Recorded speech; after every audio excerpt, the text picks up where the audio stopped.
आता recovery proceeding बघायची आपल्याला. रिकव्हरी ऑफ टॅक्स सेक्शन 79 मध्ये 79(1) काय सांगतो, recovery by deduction from any money owed. आता याच्यामध्ये काय, कोणाकडनं पैसे यायचे आहेत, सेक्शन 49 79(1) मध्ये काय होतं, मला आकडे आहेत ना, मी चुकीचे बराच बोलतो आणि वाचतो, बघतो वेगळं आणि बोलतो वेगळं, थोडा मला प्रॉब्लेम आहे आकड्यांचा, थोडं समजून घ्या तुम्ही. Where any amount payable by a person to the government under any of the provision of this act or the rules made thereunder is not paid. 3 महिन्यात त्यांनी अमाऊंट नाही भरली, जेव्हा त्याला डिमांड ऑर्डर दिलं इयर 07 त्याला गेल्यानंतर त्यांनी 3 महिन्यात अमाऊंट नाही भरली, the PO shall proceed to recover the amount by one or more of the following modes. काय मोड आहेत, आता हे जे मोड आहेत हे खाली तुम्हाला ABCD दिलेले आहेत. The PO may deduct, पहिला काय, the PO may deduct or may require any other specified officer. Specified officer तुम्हाला सापडेल रूल 143 मध्ये एक्सप्लेनेशनमध्ये.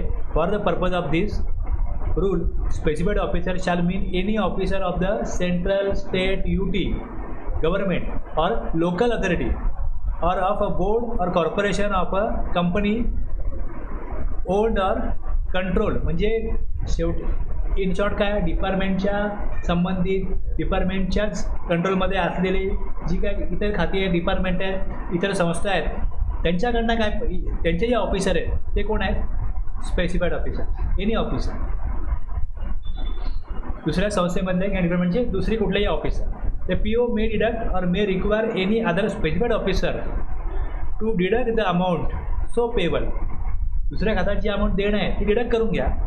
Any money owing to such person which may be under the control of the proper officer or such other officer. म्हणजे गव्हर्नमेंटच्या कुठल्याही खात्यामध्ये amount जर कुठली देणं असेल तर या खात्यात घेणे त्याकरता ती अमाऊंट तिकडनं मागितली जाईल. कशा प्रकारे ते रूल येईल. Where any amount payable by a person म्हणजे defaulter to the government under any of the provision of the act or the rules made thereunder is not paid. हे GST मध्ये अमाऊंट त्यांनी पेड नाही केली. The proper officer may require in DRC 9 a specified officer to deduct the amount from any money owing to such defaulter in accordance with the provision of section 79(1)(a. याच्यामध्ये ही power आहे की दुसऱ्या ऑफिसरकडे ते मागू शकतात आणि त्यांनी मग देणं बंधनकारक आहे कायद्यानुसार. तरतूद कुठे आहे, 79(1)(a) मध्ये आणि रूल त्याचा 143. हे झालं एक रिकव्हरी मोड. दुसरा रिकव्हरी मोड आहे recovery by sale of goods under the control of proper officer. POच्या कंट्रोलमध्ये गुड्स आहेत. The PO may recover or may require any other specified officer to recover the amount so payable by detaining and selling any goods belonging to such person which are under the control of the PO किंवा specified officer. हे गव्हर्नमेंटच्या कुठल्याही कंट्रोलमध्ये कुठलेही goods असतील, कुठल्याही खात्याच्या कंट्रोलमध्ये कुठलेही गुड्स असतील तर ते विकून पण रिकव्हरी होऊ शकते. मग त्याकरता जसं आपण 144(a) वाचला होता मागच्या वेळेला, कशा संदर्भात, E-way बिल, ती गाडी पकडली आहे, गुड्स पकडले आहेत, त्याचप्रमाणे हा 144 आहे. Detention and sale of goods, जे गव्हर्नमेंटच्या ताब्यात जे गुड्स आहेत, where any amount due from a defaulter is to be recovered by selling goods belonging to such person in accordance with the provision of section 79(1)(b. The PO shall prepare, जे goods आहेत inventory आणि estimate करेल market value काय त्या गुड्सची, आणि मग पुढे proceed to sale only so much. समजा 2 करोड देणं आहे आणि गुड्स जर 5 करोडचे असतील तर 2 करोड पुरताच काय करायचे, लिलाव करायचे. मग मार्केट व्हॅल्यू काढेल आणि तेवढे गुड्स ते रेडी करतील कशाकरता, विकण्याकरता.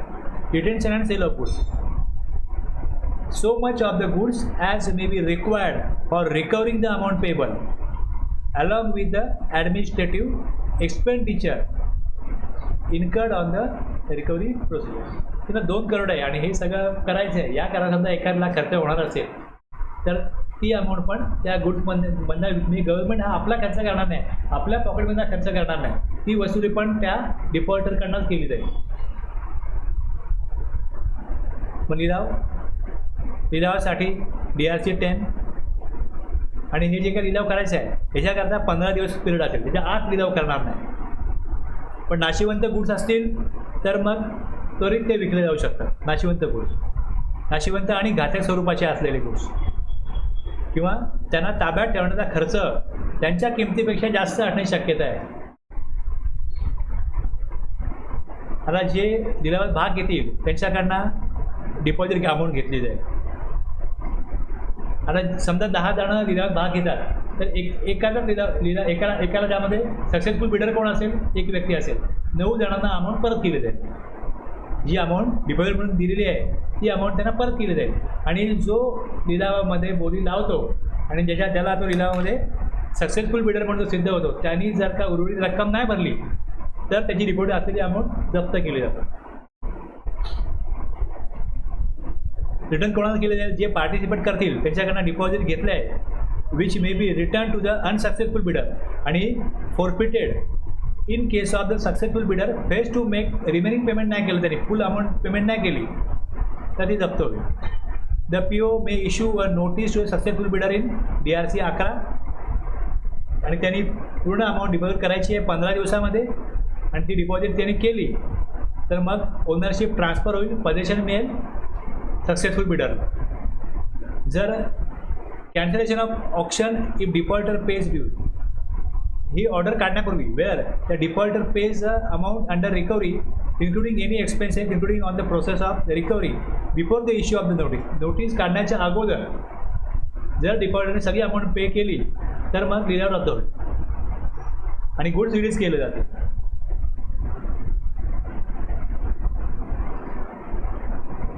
The PO shall cancel the process and proceed for re-auction where no bid is received.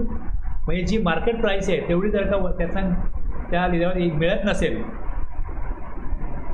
आणि नॉन कॉम्पिटिटिव्ह असेल तो लिलाव तर लॅक किंवा जर का तिथे पार्टिसिपंट पुरेसे नसतील तर लॅक ऑफ ॲडिक्वेट पार्टिसिपंट और ड्यू टू लो बिड लिलाव कॅन्सल करता येईल. लिलावांना जर योग्य रिकव्हरी अमाऊंट मिळत नसेल तर लिलाव कॅन्सल होईल. एक डिपार्टमेंट दुसऱ्या डिपार्टमेंटकडनं काय करेल, वसुली करेल. दुसरा सेल ऑफ गुड्स. तिसरी आता काय आहे, थर्ड पर्सन, तिसरा व्यक्ती. नोटीस टू द गार्निश, आता म्हणतात गार्निशिंग प्रोसेस, तिसऱ्या व्यक्तीकडनं वसुली करणार. The PO may by a notice in writing require any other person from whom money is due, money due आहे किंवा मनी ड्यू होणार आहे टू सच पर्सन. म्हणजे जसं FD आहे ती मॅच्युअर होणार आहे, इन्शुरन्सचा काय अमाऊंट येणार आहे रिफंड वगैरे, इन्शुरन्समधला मनी बॅक वगैरे असतात ना पॉलिसीज, त्यातनं काय अमाऊंट मिळणार आहे ती येणार आहे, ड्यू आहे किंवा ड्यू होणार आहे. हू होल्ड्स और मे सबसिक्वेंटली होल्ड मनी फॉर और अन अकाउंट ऑफ सच पर्सन. आता इथे काय होईल, हू होल्ड्स जो अशा व्यक्तीसाठी किंवा त्यांच्या खात्यावर पैसे ठेवतो किंवा नंतर ठेवू शकतो. PO काय करेल, PO may by notice in writing require any other person, त्याला सांगेल तुझ्याकडनं पैसे ड्यू आहेत की ड्यू होणार आहेत ते तुझ्या अकाउंटला पैसे ठेवतो किंवा ठेवणार आहे, तू गव्हर्नमेंटला पे कर, to pay to the government either forthwith त्वरित upon the money becoming due or being held within the time specified in the notice, not being before the money becomes due or is held. कळलं, पैसे ठेवतो किंवा ठेवणार आहे, ठेवणार असेल त्याच्या अगोदर तर होणार नाही, ड्यू होणार आहे त्याच्या अगोदर तर पे नाही करणार. जेव्हा ड्यू होतील किंवा जेव्हा तो तिकडे पैसे ठेवेल, खात्यावर पैसे ठेवेल तेव्हा त्वरित पे करायचे गव्हर्नमेंटला. अशा प्रकारे नोटीस दिली जाऊ शकते कोणाला, तिसऱ्या व्यक्तीला. किती पे करायचे, so much of the money as sufficient to pay the amount. आता माझ्याकडे 2 करोड एखाद्या व्यक्ती ठेवत असेल आणि ड्यू किती आहे 1 करोड, तर मी 1च करोड देईन ना, संपूर्ण अमाऊंट द्यायची नाही आहे. Or the whole of the money when it is equal to or less than the amount. समजा 1 लाख रुपये वसुली आहे तर माझ्याकडे 80,000 दिले तरी मी 80,000 देणार आहे. आता कशा प्रकारे ही रिकव्हरी होईल? हा रूल 145. द PO मे सर्व अपॉन अ पर्सन 79(1)C प्रमाणे third person a notice DRC 13 directing him to deposit the amount specified in the notice, where third person makes the payment of the amount specified in the notice. ही सगळी 1मध्ये आहे. The PO shall issue certificate देईल DRC 14 मध्ये to the third person clearly indicating the details of the liability so discharge. आता ह्या केसमध्ये काय होतं? समजा मी थर्ड पर्सन आहे, माझ्याकडे गव्हर्नमेंट आल्यानं पेमेंट करा, आणि ज्याची पैसे माझ्याकडे आहेत तो मला पैसे द्या. हे सर्टिफिकेट आहे, याच्यामध्ये तुझी लायबिलिटी पे केलं या दिलेलं आहे, आणि माझ्यावरती हे बंधनकारक आहे की मी ही अशा प्रकारे अमाऊंट जे तुला देणं आहे त्यांना दिलं पाहिजे, म्हणून त्यांना पेमेंट केलेलं आहे. आणि ही सर्टिफिकेट आहे, तुझं एवढं देणं लायबिलिटी एवढी पे झालेली आहे, तेवढी अमाऊंट आता आम्ही तुला देणं लागत आहे, तुझी लायबिलिटी आम्ही भरलेली आहे, आणि त्याचा हा पुरावा आहे DRC 14.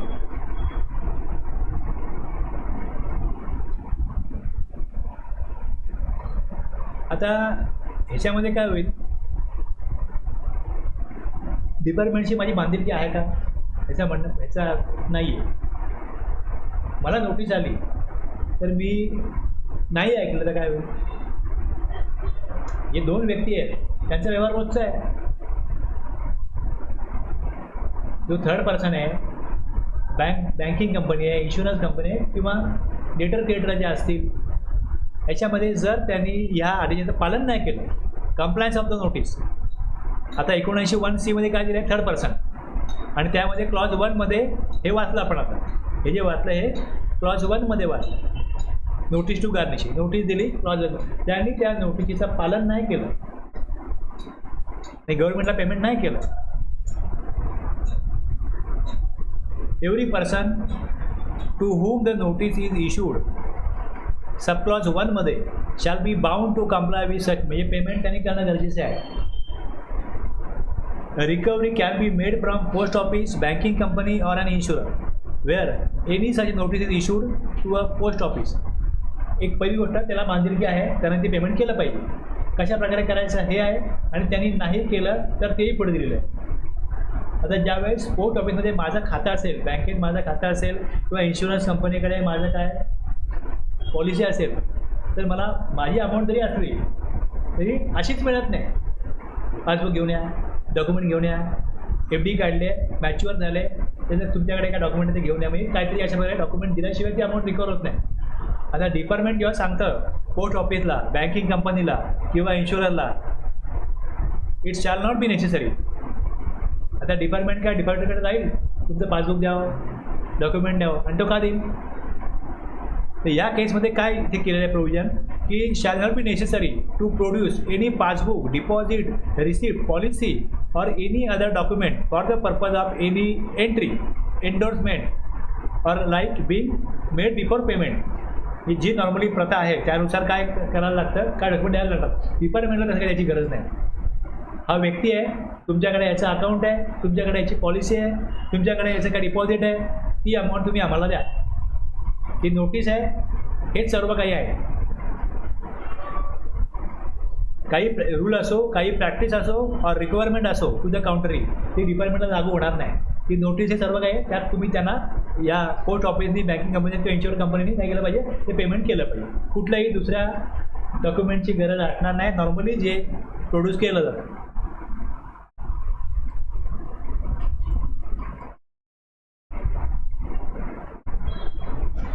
Non-compliance of notice in case of person to whom a notice under subclause 1 has been issued fails to make the payment in pursuance thereof to the government, he shall be deemed to be a defaulter. तोच कसूरदार आहे. आता त्यांनी payment नाही केलं, तोच कसूरदार आहे. In respect of the amount specified in the notice and all the consequences of this act or the rules made thereunder shall follow.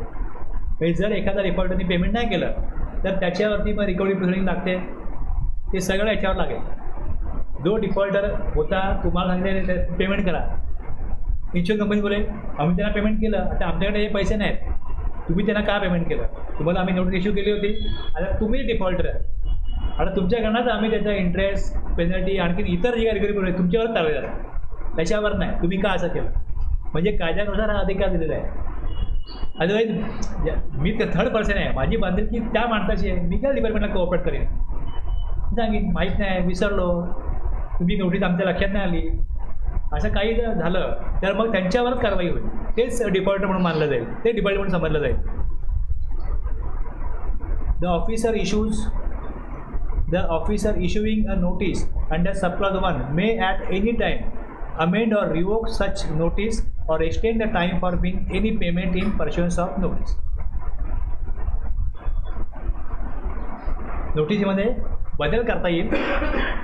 अमेंडचा अर्थ काय होतो की ॲट एनी टाईम अमेंड, त्या नोटीसमध्ये कधी बदलाव करता येईल.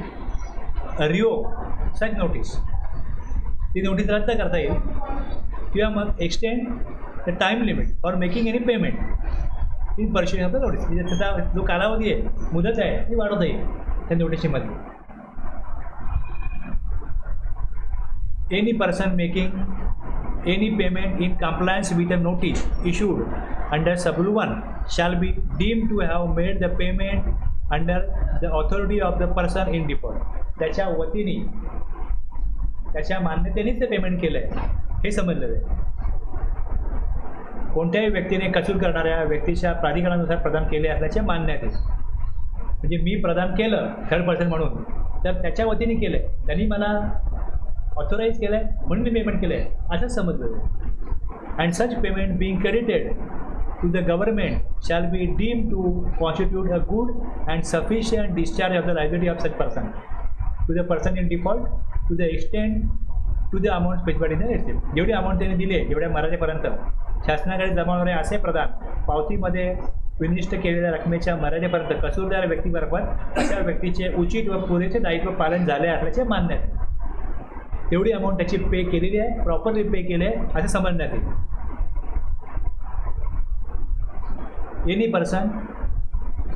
Any person discharging any liability to the person in default after service on him of the notice issued under subclause 1 shall be personally liable to the government. आता जी notice काढली आहे कसूरदार व्यक्तीवर बदलण्यात आल्यानंतर तिचे कोणतेही दायित्व फेडणारी कोणतीही व्यक्ती कर, व्याज व शास्ती यासाठी दायित्व फेडलेल्या मर्यादेपर्यंत किंवा कसूरदार व्यक्तीच्या दायित्वाच्या मर्यादेपर्यंत यापैकी जे कमी असेल त्याकरता शासनाला दायी असेल. जेवढी अमाऊंट देणं आहे त्याच्याकडे किती अमाऊंट आहे, ती अमाऊंट देण्यापेक्षा कमी असेल तेवढी पे करेल, जास्त असेल तर जेवढं देणं आहे तेवढंच पे करेल.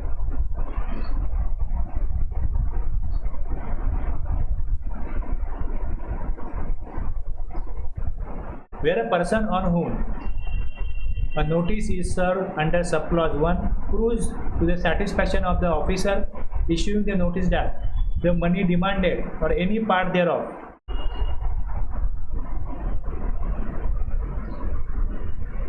where a person, आता ह्यात हा कशा करता काढला आहे, हा कळत कशा करते, garnish is not personally liable if he shows he did not owe to defaulter. डिफॉल्टरला मी थर्ड पर्सन आहे, मी काय देऊ शकत, देणं लागत नाही. Where a person on whom a notice is served, मी थर्ड पर्सन आहे, मला ती नोटीस सर्व झाली अंडर सबक्लॉज 1 प्रूव्ज, मी जर प्रूव्ह करतो to the satisfaction of the officer issuing the notice that the money demanded or any part there was not due to the person in default. मी त्याला काय देणं नाही, कसल्या व्यक्तीला मी काय देणं लागत नाही, मी थर्ड पर्सन आहे, मला नोटीस देण्यात आलेली आहे, मी काय देणं लागत नाही. He did not hold any money, third person काय म्हणतो, he did not hold any money for or on account of the person in default at the time the notice was serve. ज्यावेळेस नोटीस दिली जाते त्यावेळेस त्याला काही देणं लागत नाही. Nor is the money demanded or any part thereof likely to become due, पुढे पण ड्यू होणार नाही आहे. Or be held on account of such person, त्या माणसाच्या वतीने माझ्या अकाउंटला काही येणार नाही आहे. Nothing contain in this section shall be deem to require the person on whom the notice has been served. जर मी प्रूव्ह केलं मी डिफॉल्टरला काही देणं नाही आहे ना, पुढे काय देणं लागणार आहे, तर ही नोटीस मला लागू होणार.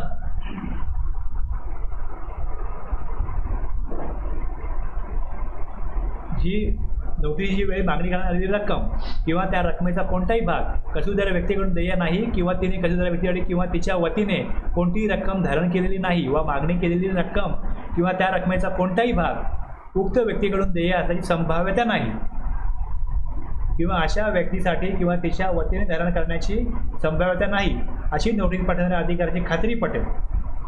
अशा रीतीने सिद्ध केले असेल तर या कारणामध्ये अंतर्भूत असलेल्या कोणत्याही गोष्टीमुळे कोणतीही अशी रक्कम किंवा त्या रकमेचा भाग शासनाला प्रदान करण्यासाठी ज्या व्यक्तीवर नोटीस देण्यात आलेली असेल त्या व्यक्तीला ती फरमावण्यात आली असल्याचे मानण्यात येणार नाही.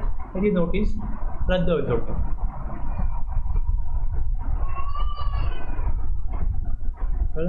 आता तिसऱ्या व्यक्तीने ती अमाऊंट द्यायलाच पाहिजे त्याकरता एवढं हे मोठं झालं, लेंगी झालं. डीमध्ये क्लॉज डीमध्ये 79(1)D recovery by sale of movable किंवा इमूव्हेबल प्रॉपर्टी. हा पुढचा मोड आहे, चौथा मोड आहे. Recovery by sale of movable किंवा इमूव्हेबल प्रॉपर्टी ते PO may in accordance with the rule. आता याच्याकरता रूल बरेच आहेत, हे तुम्ही बरेच रूल बघा संबंधित rule. The PO may in accordance with the rules to be made in this behalf distrain any movable or immovable property. The PO may in accordance with the rules to be made in this behalf. आता डिस्ट्रेनचा अर्थ काय? अटकावून ठेवता येईल. Distrain any movable or immovable property त्याच्यावरती control घेतला जाईल. Belonging to or under the control of such person and detain the same until the amount payable is paid. ते PO मे रूलप्रमाणे मेड इन दिस बिहाफ ती property जी आहे movable आहे किंवा इमूवेबल प्रॉपर्टी आहे ती अटकावून ठेवतील जी कशातरी व्यक्तीच्या कंट्रोलमध्ये आहे. And detain the same until the amount is payable. तोपर्यंत ती अटकावून ठेवतील जोपर्यंत अमाऊंट पे नाही करत. And in case any part of the said amount payable or of the cost of the distress or keeping of the property remains unpaid for a period of 30 days. 30 दिवस वाढ बघतील. Next after such distress may cause the said property to be sold. ती property विकली जाईल 30 दिवसानंतर.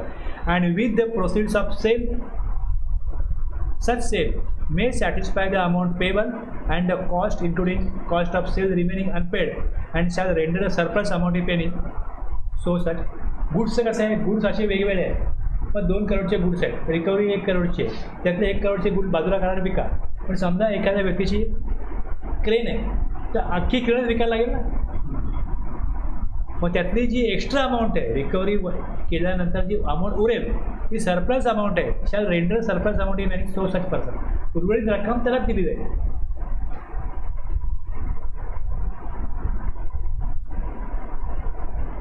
हे कशा करताय?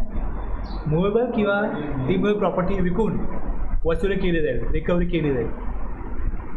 आता यामध्ये रूल 147 मुव्हेबल किंवा इमूव्हेबल प्रॉपर्टी करा.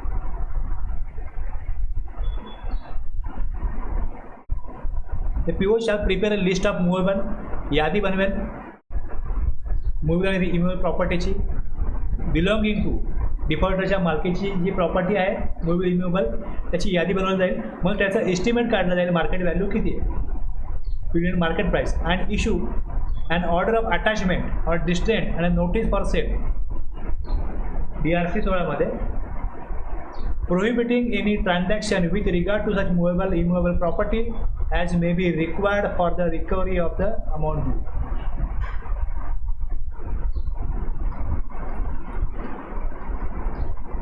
यातना काय होतं की PO थकबाकीदाराच्या जंगम आणि स्थावर मालमत्तेची मूव्हेबल किंवा इमूव्हेबल यादी करेल आणि प्रचलित बाजारभाव आणि निर्गमनानुसार त्यांच्या किमतीचा अंदाज घेईल आणि नोटीस DRC 16 फॉर्ममध्ये जप्तीचा आदेश आणि विक्रीसाठी नोटीस थकीत रकमेच्या वसुलीसाठी आवश्यक असलेल्या अशा मालमत्तेसंदर्भात कोणत्याही व्यवहारास मनाई होईल.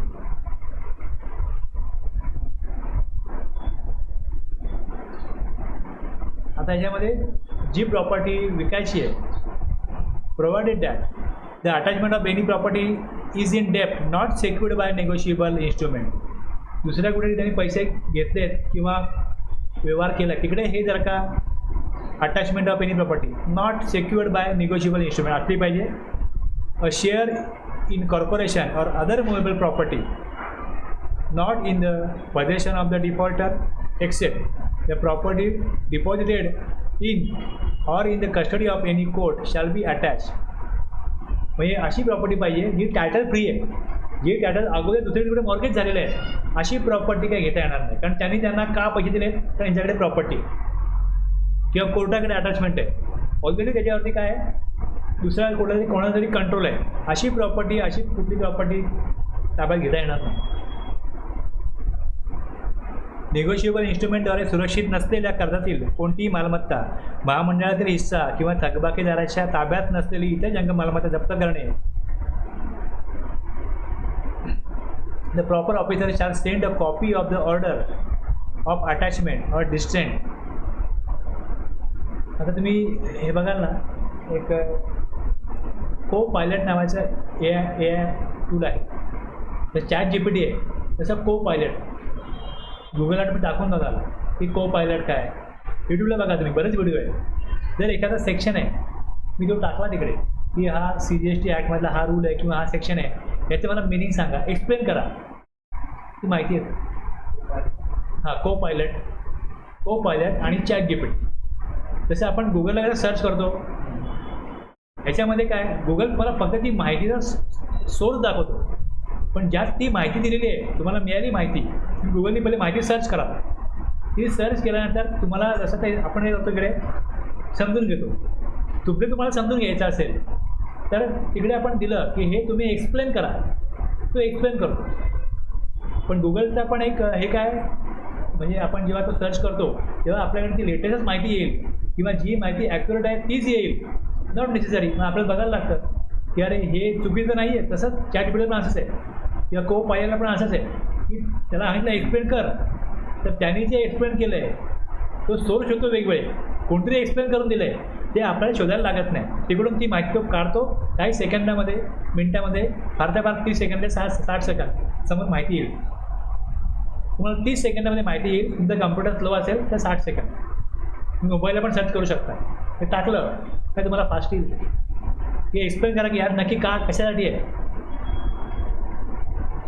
फक्त एवढंच आहे की त्यामध्ये त्यांनी कधीपर्यंत डेटा संकलित केला त्यावर डिपेंड आहे. आता रूल 64 नवीन आला आहे, तो मी गुगलला पण तुमच्या व्हॉट्सअपला पण तिकडे बघा AI टूल दिसतं, पण तिथे सर्च करतो कॉन्टॅक्ट, तिथे पण AI आणि कॉन्टॅक्ट दिले. तुम्ही तिकडे पण जर टाकलं किंवा हे असं मला क्वेरी आहे, फक्त काय होतं जे आपण त्याला विचारतोय ते प्रॉपर शब्दात विचारलं गेलं पाहिजे. जर नाही विचारलं गेलं तर गडबड होतं. तुमच्या मनात एक आहे आणि तुम्ही शब्दात वेगळं मांडता तर चुकीचं उत्तर येईल. आता एखाद्या त्याला विचारलं माझ्या हातात मोबाईल आहे, मी पहिले ते व्हॉट्सअपला बघतो, सगळे तो दाखवतो. छोटं मोठं असेल मिळून जातं, याचा रूल कुठला आहे, क्वेश्चन कुठला, किंवा ह्याच्यामध्ये हे असंच आहे, ह्याचं काय उत्तर आहे. हां, को पायलट, हां हे मायक्रोसॉफ्टचं आहे. को पायलट मायक्रोसॉफ्टचं आहे. तुम्ही ना व्हिडिओ बघा ना यूट्यूबला, तुम्हाला आयडिया येईल कसं वापरायचं. आणि काय होतं बघा, आता प्रत्येक क्षेत्रामध्ये आहेत ना अशी आकृती येणार आहेत. म्हणजे तुम्ही कोणाला तरी विचारता हे कसं करू, तुम्हाला ते ॲप्रिन दिलं जाईल, त्यात हे सगळं मिळेल तुम्हाला. जसं गुगलला आपण सर्च करतो तर तुम्हाला तिकडे मला हे कसं करायचं मला हे सांगा किंवा हे एक्सप्लेन करा, ते एक्सप्लेन करून मिळेल. या प्रकारची ॲप्लिकेशन पुढच्या काळात डेव्हलप होतील, पण तुम्हाला हे वापरण्याकरता तुम्हाला त्या लेवलला जायला पाहिजे. हे लगेच नाही, वर्षभरांनी होईल, 2 वर्षांनी होईल, पण तुम्हाला आज माहितीच नाही आहे तर तुम्हाला एकदम ते ग्रास करायला जड जाईल. को पायलट इव्हन असं तुम्ही जिकडे बघताय आता, जर व्हॉट्सअपला पण आलं असेल ते सगळीकडे येणार आहे. जसं आपण गुगलला उशिरा का होईना लोक वापरायला लागले, यूट्यूब उशिरा का होईना वापरायला लागले, तसं हे पण लोक वापरायला लागतील. पण जेव्हा सगळे वापरायला लागतील तेव्हा तुम्ही वापरायला लागाल, तोपर्यंत उशीर होईल. आता आलं आहे, चालू झालं आहे, आता तो वापरायला लागाल तर काय होईल, तुमचं काम आतापासून इझी होईल. काही अवघड नाही त्यामध्ये. गुगलसारखं सर्च करतो आपण, ते तिथे प्रॉम्प्टिंग द्यायचं, सांगायचं एक्सप्लेन कर. मी तिला एक्सप्लेन मराठीत करा, तो मराठीत पण एक्सप्लेन करतो, हिंदीत पण करतो. मी हिंदी टाईप केलं, इंग्लिश पण मराठी टाईप केलं तरी पण एक्सप्लेन करतो. एखादी प्रथा आहे, एखादा सण आहे, ही प्रथा काय मला सांगा, सांगतो. त्याला सांगितलं मला 2 माणसांची गोष्ट सांग, राम आणि श्यामची गोष्ट सांग, ती पण सांगतो. मग अशी यूट्यूबवर व्हिडिओ मिळतील आणि जेवढं तुम्ही त्याचा वापर कराल तुमचं काम सोपं होईल. म्हणजे एखादा माणूस खूप हुशार म्हणजे काय, मला असं वाटतं हुशारीची व्याख्या काय, एक माझी मेमरीत मला रिकॉल झालं पाहिजे किंवा कंपोजिशन स्कीम काय, कुठला सेक्शन आहे, कुठला रूल आहे, काय कुठे काय मी वाचलं आहे, ह्यात काय ऐकू लागत नाही ना. ॲव्हरेज बुद्धिमत्ता असलेला माणूस हे वाचू शकतो आणि कुठले कुठे टूल आहेत त्याचा इफेक्टिव्ह वापर केला तर रिझल्ट मिळतो. इथे मी हुशार नाही आहे, इथे मी कुशल आहे टेक्नॉलॉजी वापरण्यामध्ये, काही माहिती शोधण्यामध्ये आणि माझ्या मेमरीमध्ये ते रिकॉल झालं पाहिजे. एक सामान्य माझी मेमरी असेल तरी पुरेसं आहे, कळलं पाहिजे कुठे काय वापरायचं. फार मोठी बुद्धिमत्ता, आगाळ बुद्धिमत्ता असण्याची गरज नाही, इकडे प्रकरण पंडित असण्याची गरज नाही.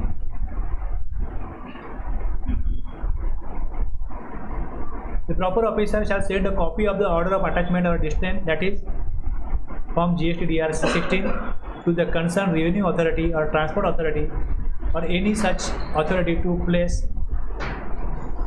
incumbency on the said movable or immovable property. ही एक प्रोसिजर आहे ज्यानुसार काय होईल, संबंधित मालमत्तेवरती ताबा ठेवण्यासाठी संबंधित महसूल प्राधिकरण किंवा परिवहन प्राधिकरण किंवा त्यांना परत पाठवेल. हे ती एखादी समजा क्रेन आहे, तो लगेच विकायला जाईल, नोटीस आले ही तुम्ही ट्रान्सफर करून देऊ नका, ती ट्रान्सफर नाही होणार. कुठल्याही प्रकारची मालमत्ता आहे जर त्याची मालकी हक्क ट्रान्सफर करायचा आहे तर जी त्याच्या नावावर आहे, कोणाच्या, डिफॉल्टरच्या, दुसऱ्याच्या नावे करू शकण्याकरता जी प्रोसिजर ती ऑथॉरिटी करणार आहे त्यांना सांगितलं जाईल. The proper officer shall send a copy of the order of attachment or distant, की आम्ही ही काय केलं आहे, अटकवून ठेवलेली आहे, आमच्या ताब्यात घेतलेली आहे, तुम्ही ही ट्रान्सफर करू नका. And if where the property subject to the attachment or distant under subrule 1 is an immovable property, this order of attachment or distant shall be affixed on the said property. इकडे चिकटवलं जाईल ती order, will remain affix till the confirmation of sale. जोपर्यंत म्हणजे ही order आहे, लोकांना कळेल की विकण्यायोग्य आहे, ही प्रॉपर्टी दिला होतोय. मूवेबल प्रॉपर्टी असेल तर PO shall seize the said property in accordance with the provision of chapter 14. Inspection search ज्या प्रकारे सीज केलं जातं त्या प्रकारे सीज केलं जाईल. आणि the custody of the said property shall either be taken by the PO himself or an officer authorized by him. The property at the distance shall be sold through auction. पहिले ती कंट्रोलमध्ये घेतली जाईल, अटकावली जाईल, त्यानंतर पुढे लिलाव केला जाईल. ही option for which a notice shall be issued DRC 17 clearly indicating काय उद्देश आहे, प्रॉपर्टी का सोल्ड करतोय, पर्पज काय सेलचा, हे दिलं आहे त्याच्यामध्ये. तर बदनाम आहे नाही, यांनी आमचा टॅक्स चुकवला आहे, रिकव्हरी करण्याकरता आम्ही ह्या प्रकारे ही सेल त्याला काढलेली आहे. Where the property, notwithstanding anything contained in the provision of this chapter, where the property to be sold is a negotiable instrument, sharing corporation, the proper officer may, instead of selling public auction, हे public auction होणार नाही, sell such instrument or share through a broker, and the said broker shall deposit to the government. म्हणजे broker through का होईल, त्याचं विक्री होईल आणि मग त्याचं कमिशन जे आहे ब्रोकरचं reduce by commission as may be required for the discharge of the amount under recovery of the pay the amount remaining if any to the owner of such instrument or a share.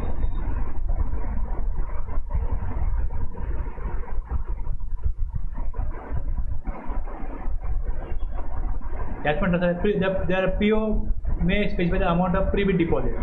प्रीबिट डिपॉझिटला आहे eligible होण्याकरता, लिलावामध्ये भाग घेण्याकरता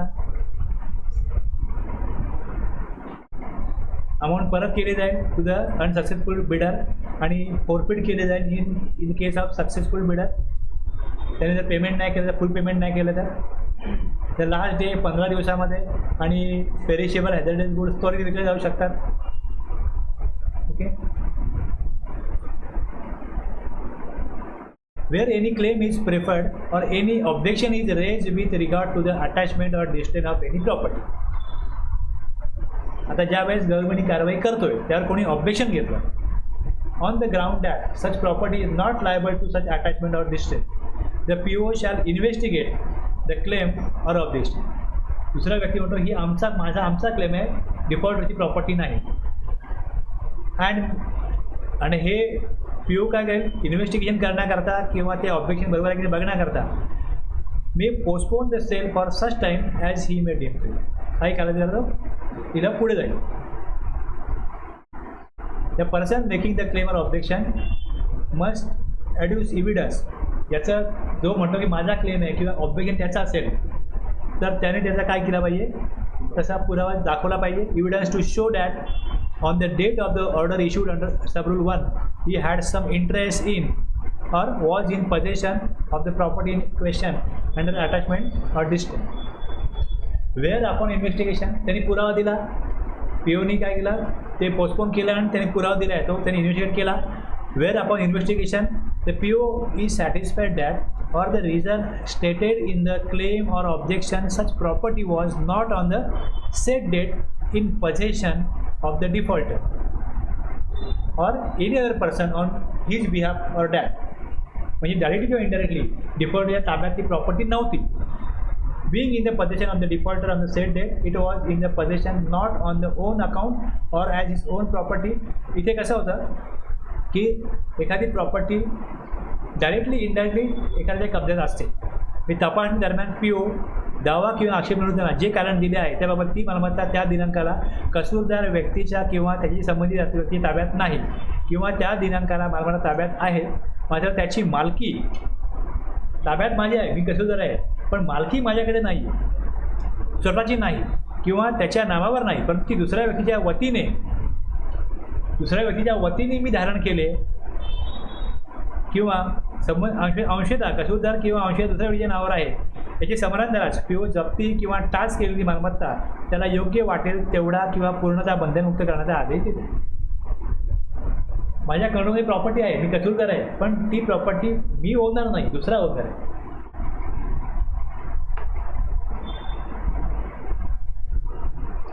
म्हणजे जर का directly किंवा indirectly जो डिफॉल्टर आहे त्याची मालमत्ता असेल तरच त्याची पुढे विक्री होऊ शकते.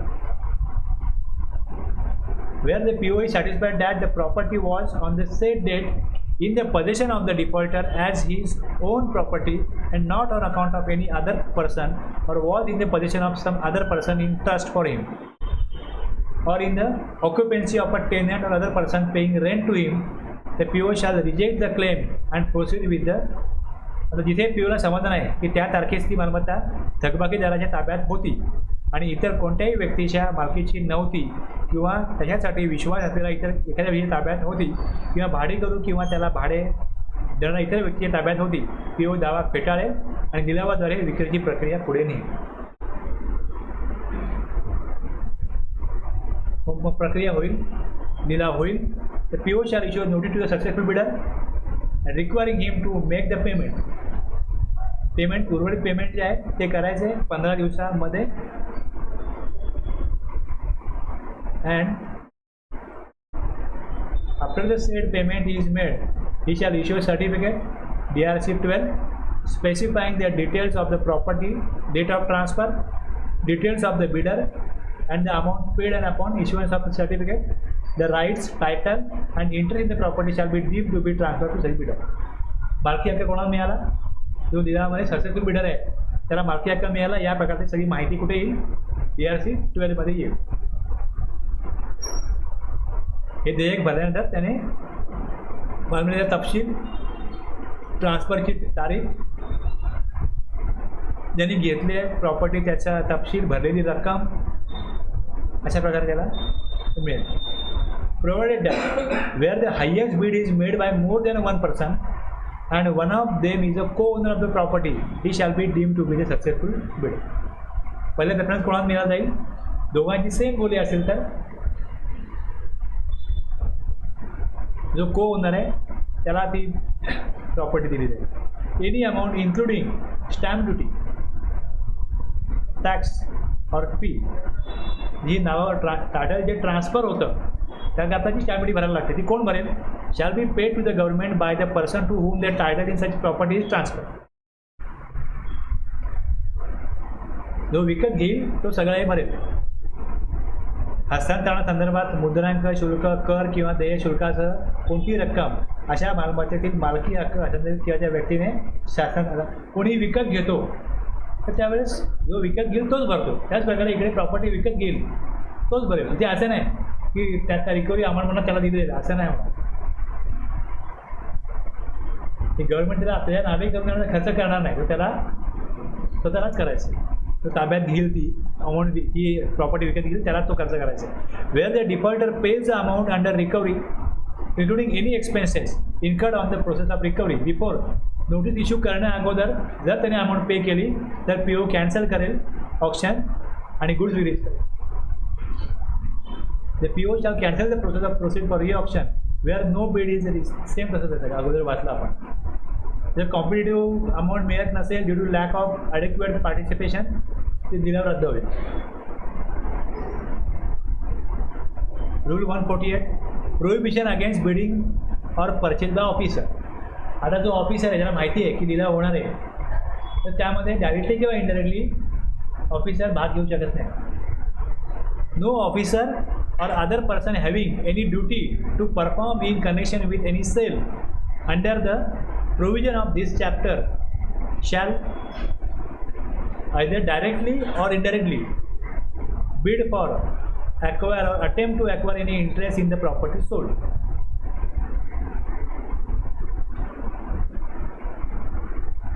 Prohibition against sale on holidays. No sale under the rules under the provision of this chapter shall take place on Sunday किंवा general holidays recognized by the government or any day which has been notified by the government to a holiday for the area in which sale is taken place. रविवारी किंवा शासनाने मान्यता दिलेल्या इतर सामान्य सुट्टीच्या दिवशी किंवा ज्या दिवशी विक्री होणार आहे त्या भागासाठी सुट्टी म्हणून शासनाने अधिसूचित केलेल्या कोणत्याही दिवशी विक्री केली जाणार नाही.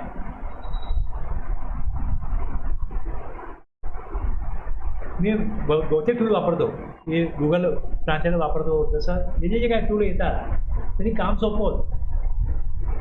पहिले फार अवघड होतं.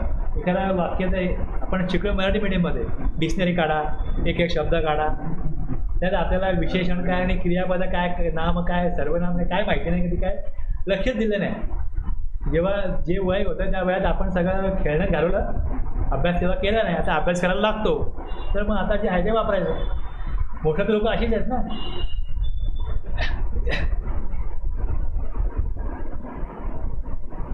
Assistant by police, the PO may seek such assistance from the officer in charge of the jurisdictional officer. आता ज्यावेळेस लिलाव होईल, विक्री होईल, तेव्हा ज्या गावात होते मग गावकरी त्या माणसाच्या जर का बाजूने आले आणि त्यांनी जर का इकडे काय त्रास दिला, अडथळा आणला, म्हणून पोलीस पाहिजे.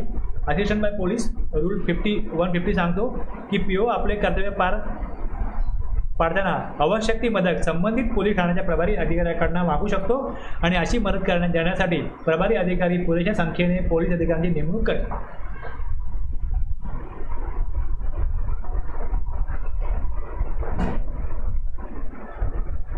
आता लँड रिव्ह्यू ABCD झाले. ER modes of recovery. आता हे कसं आहे की the PO may prepare a certificate बनवेल आणि sign by him specifying the amount due from such person. त्या व्यक्तीकडनं अमाऊंट ड्यू आहे याचे सर्टिफिकेट बनवेल PO आणि send it to the collector of the district in which such person owns any property. आता देय असणाऱ्या रकमेचं काय करेल, स्वाक्षरी केल्याप्रमाणे त्याला करता येईल आणि ते अशा व्यक्तीच्या मालकीची कोणतीही मालमत्ता ज्या जिल्ह्यात आहे किंवा अशी व्यक्ती त्या जिल्ह्यात राहते किंवा तिथे धंदा करते त्या जिल्ह्याच्या जिल्हाधिकाऱ्याकडे किंवा शासनाने प्राधिकृत केलेल्या कोणत्याही अधिकाऱ्याकडे पाठवता येईल आणि उक्त जिल्हाधिकारी किंवा उक्त अधिकारी असे प्रमाणपत्र मिळाल्यावर अशा व्यक्तीवरती जणू काही जमीन महसुलाची थकबाकी होती असे समजून त्या अंतर्गत ते स्पेसिफिक रक्कम जी आहे ती वसूल करण्याची कार्यवाही केली. आता एखाद्या व्यक्तीची गावाला जमीन आहे, तो को ओनर आहे, वडिलोपार्जित प्रॉपर्टी आहे, तिकडे पाठवायचं. आता जी प्रॉपर्टी म्हणा तो एक 4था, 5वा, 8वा हिस्सेदार असेल त्याला तो हिस्सा मिळेल, त्यातून जे काही इन्कम होईल तिथून त्याला काय अमाऊंट मिळणार असेल. बाकी लोक काय बोलतील, तुझी नोटीस आहे, हे आलेलं आहे, हे भरून टाक पाहिजे. नाही ते रिकव्हरी होईल.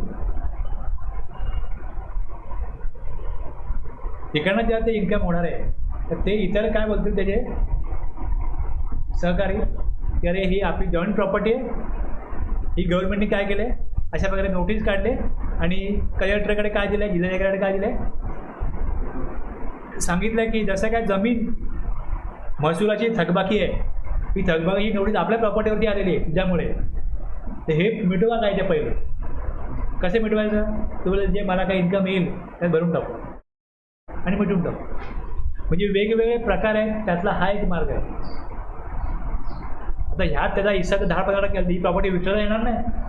मग ह्यातून जे इन्कम होईल त्यातून तर अमाऊंट ती वलटी करता येईल. रूल 155 त्या करता PO shall send a certificate.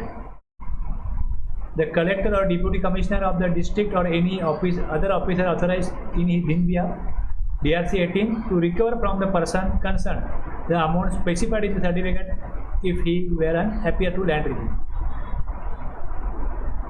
आता मॅजिस्ट्रेट ABCD E झाला F. Notwithstanding anything contained in the Code of Criminal Procedure 1973, the PO may file an application to the appropriate magistrate. यांना ऑर्डर नाही, मॅजिस्ट्रेटला order देऊ शकत नाही. मॅजिस्ट्रेटला काय दिलं इकडे, वरती पण काय होतं तिकडे सर्टिफिकेट बनवून दिलं वगैरे, इथे पण काय दिलं. आता इकडे याला आणखीन पुढे जाऊन एक स्टेप जाऊन the PO application to the appropriate magistrate, and such magistrate shall proceed to recover from such person the amount specified thereunder if he were a fine imposed by him. त्याच्यावरती काही दंड लावलेला आहे, द्रव्यदंड होता असे समजून ती रक्कम वसूल करण्याची कारवाई केली जाईल. Rule 156, recovery through court, where an amount is to be recovered if it were a fine imposed under the Code of Criminal Procedure, the PO shall make an application before the appropriate magistrate in accordance with the provision the amount specified there if he fine imposed by him.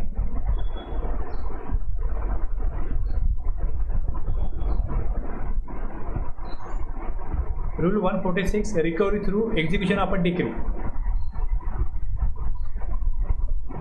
where any amount is payable to the defaulter in the execution of a decree, the farman of a civil code for the payment of money or for sale in the enforcement of mortgage or a charge. The PO shall send a request DRC 15 to the state court, and the court shall, subject to the provision of the Code of Criminal Procedure 1908, execute the attachment decree, credit the net proceeds for settlement of the amount recovered. Recovery from surety, आता हे एक high rule आहे. Recovery from surety, या व्यक्तीने घेतले become surety for the amount due for the defaulter, he may be proceeded against under this chapter as he were the defaulter. ज्यांनी घेतले त्याची हमी घेतले तो हमीदार डिफॉल्टर आहे, त्याच्याकडनं अमाऊंट ती वसूल केली जाईल. Rule 160, recovery from company in liquidation. जर कंपनी बंद होते तेव्हा जे देणं असेल ते देण्यासाठी एका व्यक्तीची तिथे नेमणूक केली जाते. Recovery from company in liquidation, where the company is under liquidation as specified in section 88, the commissioner shall notify the liquid, जो व्यक्ती अपॉइंट केला आहे for recovery of any amount representing tax, interest, penalty or any other amount due under that form GST DRC 24. एवढे त्यामध्ये modes of रिकव्हरीमध्ये एवढे रिकव्हरीचे modes होते. आता 1902, recovery of amount specified in bond, where the terms of any bond or other instrument executed under this act. असं बघितलं आपण provisional assessment होतं, त्यात बॉन्ड इश्यू केला आहे. जिकडे एवढे बॉन्ड इश्यू केला आहे, ती गाडी पकडली, गुड्स पकडले, त्यांनी काय केलं, तिकडे सिक्युरिटी दिली आणि गुड्स आणि ती सोडून घेतले. हे सोडून घेतल्यानंतर त्याच्यावरती पुढे कारवाई कंटिन्यू राहिली, त्यातनं रिकव्हरी आली, आता बॉन्ड आहे गव्हर्नमेंटकडे, त्याचा सिक्युरिटी आहे. Where the terms of any bond or other instrument executed under this act or any rules or regulations made thereunder provide that any amount due under such instrument may be recovered in the manner laid down in section 79(1). The amount may, without prejudice to any other modes of recovery, be recovered in accordance with the provision of this subsection.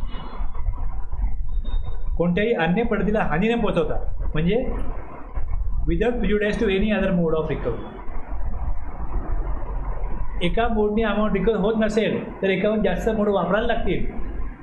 Amount जास्त आहे तर मग तिकडनं amount कमी मिळाली goods विकून किंवा आणखीन थर्ड पार्टीकडनं, तर मग हा बॉन्ड आहे तो एक्झिक्यूट केला जाईल. एकच मोड वापरला पाहिजे असं काही गरजेचं नाही. जेवढे गरज आहे तेवढी अमाऊंट रिकवर करण्याकरता सगळे मोड वापरले जाऊ शकतात.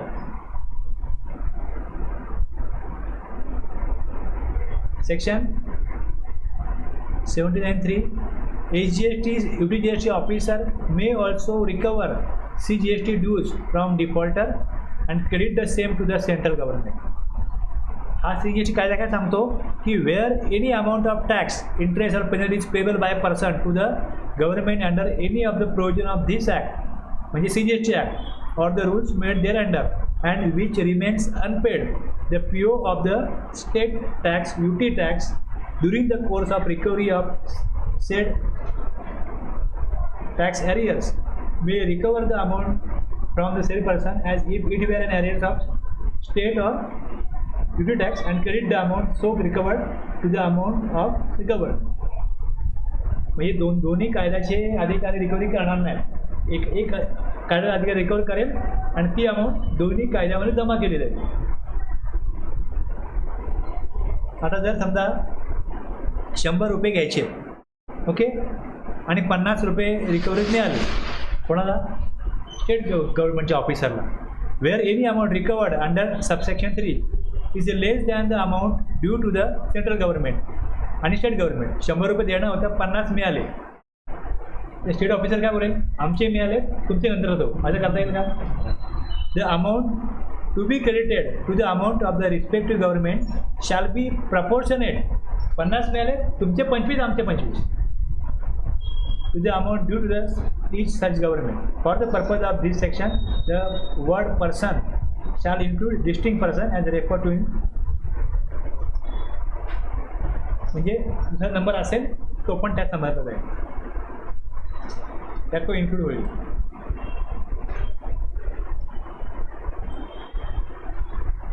बाकी हे आपण बघितलं की 44 कधी बघितलं, जेव्हा EV बिलची रिकव्हरी आहे, रिकव्हरी इथे होईल त्याची 44A प्रमाणे.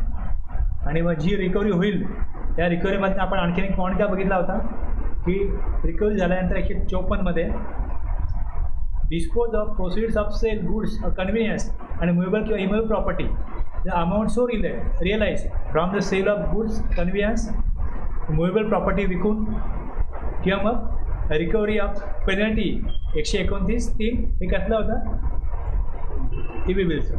कुठल्याही कारवाईमध्ये जर का अशा अमाऊंट पहिले काय केलं जाईल, जी अमाऊंट मिळाले त्यातला जो व्यवस्था खर्च आहे सगळा करण्याचा रिकव्हरीचा तो पहिले बाजूला काढा. दुसरं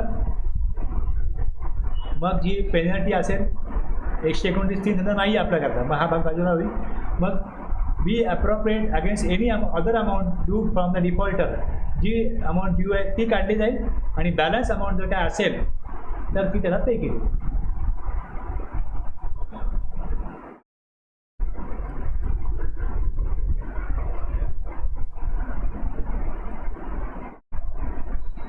ओके, बाकी पुढचं बघितलं पहिलेच. फक्त थोडासा वेळ द्यावा लागतो, बाकी ह्यात असं काय गुंतागुंतीचं काय नाही. आणि तुम्ही जे करताय तर तुम्हाला कुठल्या रूलने तुम्ही काय करताय त्या फॉर्ममध्ये रूल दिलेला असतो. जे आपण आता फॉर्म बघितले, बरेच फॉर्म आहेत.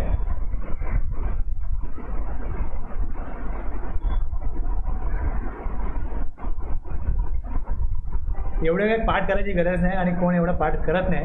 जेव्हा जेव्हा गरज लागेल तेव्हा तुम्ही तो रेफरन्स घ्यायचा, बघायचा, ते काम करायचं. हे एवढे फॉर्म आहेत, ही यादी आहे फॉर्मची बघा, एवढी रूल आहेत, हे सगळं समराईज केलेलं आहे. DRC 1A 2 3 4 5 6 7 8 गेले तर पुढे 9 कुठले कुठले रिकव्हरीचे फॉर्म आहेत ती मी एकदा यादी बघितली. आत्ता आपण काय सेक्शन वाचला, काय रूल वाचले, कुठले फॉर्म बघितले, हे एकदा बघितलं फक्त हे सगळ्या तुमचं क्लिअर होऊन जाईल.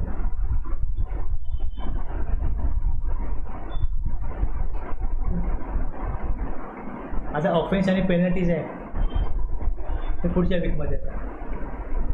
तेवढं झालं का मग संपलं.